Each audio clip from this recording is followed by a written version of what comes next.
Во владината коалиција владее конфузија, а повод за констатацијата е вчерашниот инцидент на Скопскиот аеродром. Имаме неколку верзии кои што ги има во медиумите во текот на вчерашниот ден. Од една страна од кабинетот на косовската претседателка, тоа се опишува како дипломатски скандал.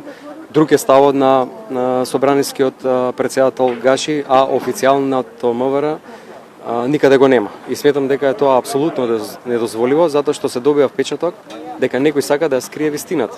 Граѓаните тоа не го заслужуваат. Апелираме у што поскоро време Министерството за внатрешни работи да истражи што се случило и вистински, со вистински информации да ја информира јавноста, граѓаните тоа го заслужуваат. За Филипче, разногласието не е изненадување. Не ме изненадува вакви дисонантни тонови, вакви различни ставови во изминатиот месец. Повеќе работи се случуваат такви. Од една страна премиерот Мицкоски, министерот Николовски една работа кажуваат за пругата кон Бугарија, министерот Муцунски нешто сосема друго. Понатаму премиерот кажува една работа за намалувањето на платите на функционерите, министерката Кочовска најава дека ќе си оди ако се случи тоа. Со еден став за некоја друга работа излегуваат албанските партии,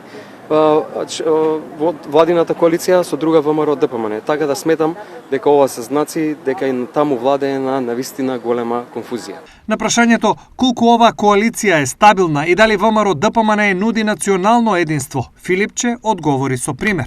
Имавме сериозни состаноци со синдикатите. За жал, синдикатите беа етикетирани дека идат во и остваруваат некакви партиски цели, партиски задачи, што мислам дека е срамно да се етикетираат такви организации кои што ги представуваат сите работници во земјата. Нашите амандмани беа одбиени, а тие амандмани беа да се зголемат платите и во образованието и во здравството, да се дадат зголемување на платите на работниците кои што сега се борат со пожарите, пожарникарите, одбраната, МВР. За жал тоа власта го одби.